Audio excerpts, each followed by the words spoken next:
Hey classes, welcome back. Hope you're enjoying that last little bit of sunshine while it's still technically summer. Yes, it is really still technically summer, even though the calendars say first day of fall, because autumn begins at 6:04 p.m. California time, so do look for that.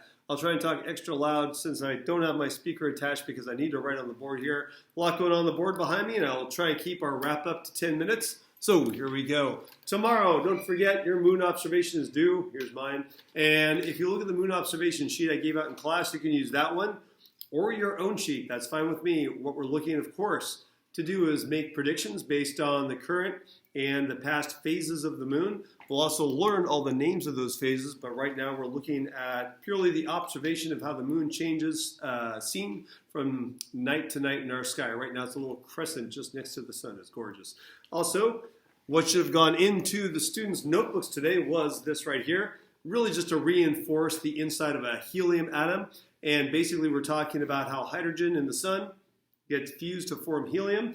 Remember, a nuclear reaction is all about the inside right there, the nucleus. I really wanted to make sure the students really understood that nuclei, the nucleus of an atom, is where the protons and the neutrons reside. And of course, the electrons are in orbitals and shells along the outside.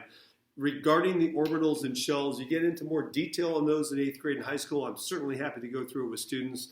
It's a pretty easy concept, but essentially electrons on the outside, that's what we deal with in chemistry, protons and neutrons on the inside. And when we're talking about radioactive decay, that's the part of the atom we're talking about, not the electrons, but the nucleus. Picture behind me is taken yesterday. This was a lot going on right here. From Mori Point. Now, Mori Point, there's a lot of history that we should know in Pacifica. Living here, keeping things local, some interesting little tidbits. This is also the very ending scene here where they filmed the last scene of Harold and Maude, if you know that 1971 movie. Famously, there's a scene on the cliff right there in 1971. A lot going on. Right here, there's a seawall. Along here, you can see the seawall. If you can't quite see it, it's a little faded. That seawall wasn't always there. In 1966, a Navy vessel was being towed to San Diego for scrap. It ran aground out there. The Army Corps of Engineers actually built a road out there to dismantle and unload that ship right on site. And so there was always a little bit of a sand wall there, but in 1966, the Army Corps of Engineers moved in and built a seawall right next to good old Sharp Park Golf Course, an Alistair McKenzie designed course. He designed famous courses like, if you check out Northwoods up in the North County, up there, Augusta National Golf Course, several around Pebble Beach. One of the most famous, he's in the World Golf Hall of Fame. I got to point that out because right here in Pacifica, we've got an amazing Alistair McKenzie designed golf course. And I also mentioned because in 1983, I believe it was, that winter, we had such a big winter in terms of the waves coming in and during a low pressure system. Waves were going over that wall. It flooded a couple holes. It kind of changed out the area a little bit because this was kind of reclaimed as marshland right here. Over here, there's two artificial ponds that were not there originally, but they've recently been put in to try and attract again the red-legged frog and a number of snakes that are endangered in our area. And then finally, one thing you should know if you've ever been to Tan Fran, if you've ever been over to San Bruno, kind of like that area where YouTube is over there, or where there's a golf range that's soon to become houses. It's owned by the San Bruno Park School District. I mentioned that. You may have noticed at one point a little tiny freeway called 380. There's 280 if you know your freeways here, 101 which goes down near the airport, and 380. It's this little piece of a freeway, and it's goofy. I always saw this when I was a kid. I was like, why does it just end there? And I kind of remember the story from when I was young. They actually had a plan to make a large 6-lane freeway that would have come right over here to Mori Point. Would have been, instead of Mori Point, probably Mori Interchange. That's how it would be known, because it was going to be a gigantic project cutting right across Sharp Park and making a 6-lane freeway all the way down our coast right here. The residents of Pacifica, among other people, got together and stopped this, which was awesome because they were able to preserve this area, which is also home to some endangered species. And essentially, they wanted to be able to make a corridor so they could really build it up. Now, certainly, we're kind of crowded along the coast down here, but it would have been basically Daly City South down this way. They really changed quite a bit. All right, what else did we point out yesterday? Our species of the day. You can see it just peeking out on the screen over there. A coyote. I filmed coyote out on the field here. The coyote go after the gophers and among other things in our field. I have to touch the screen once in a while to keep it from going into sleep mode. And a coyote, Canis latrans. We've been going through the genus and species name, the specific scientific name of things. Knowing the scientific name helps us see how closely related things are, evolutionarily speaking. Today, as we get in next week to chapter 2 of our green textbooks, we start to learn domain, then kingdom, phylum, class, order, family, genus, species. It's very, very important in terms of binomial nomenclature. It's just a naming system that we use in biology. It helps you see how closely related two animals are. For example, look at the bottlenose dolphin here.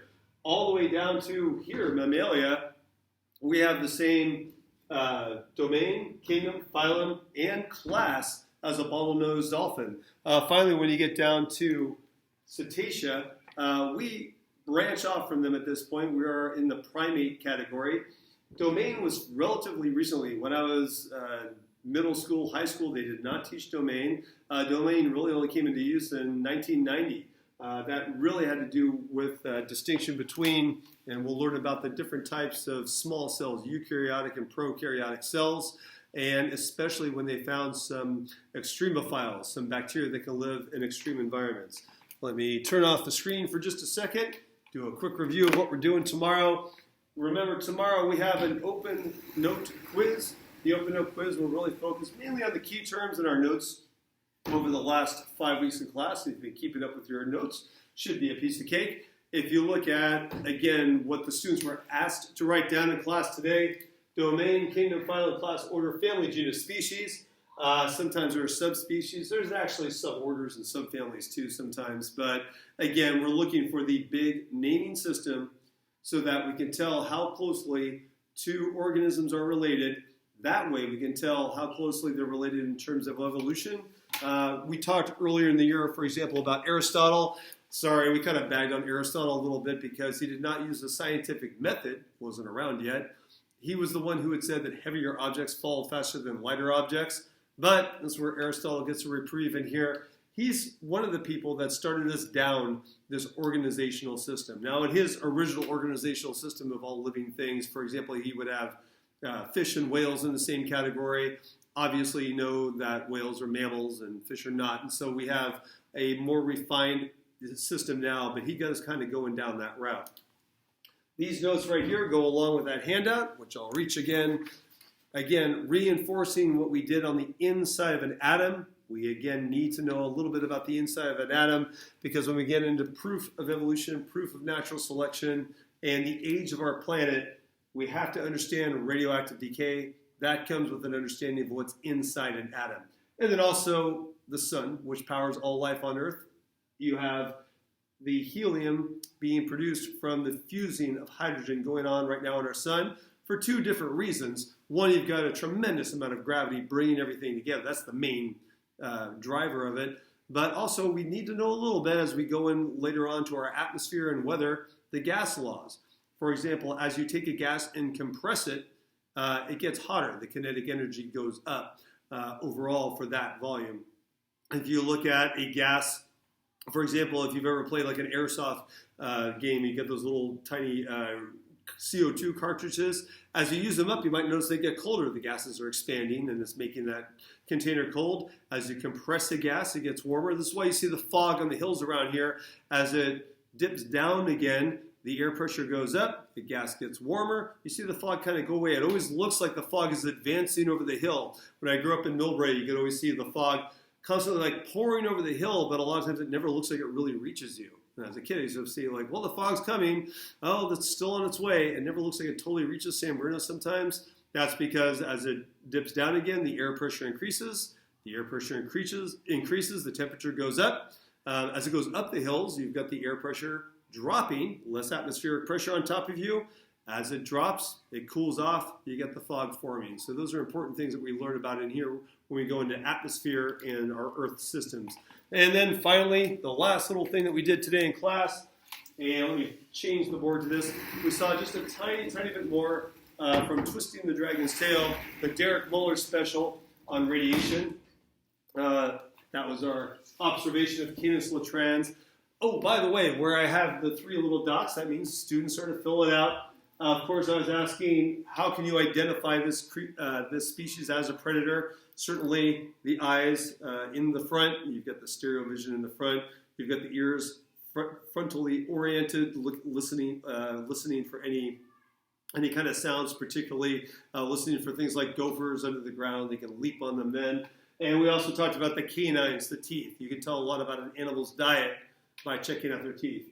And then finally, on twisting the dragon's tail, they kind of wrapped up talking about some of the scary uses of radioactive material like uranium and plutonium.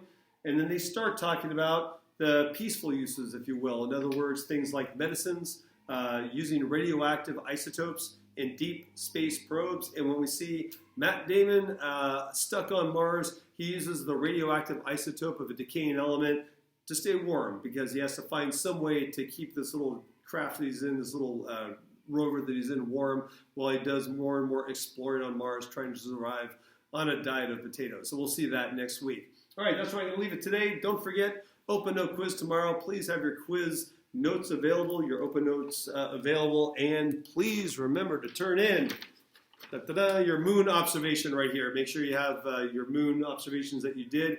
And please, if you missed any particular days, look them up. Right now, we're looking at the big picture. We're looking at the pattern. What does the moon do month to month? All right, leaving it right there. Have yourself a wonderful first evening of fall. Check out the fall sunset tonight. Should be spectacular.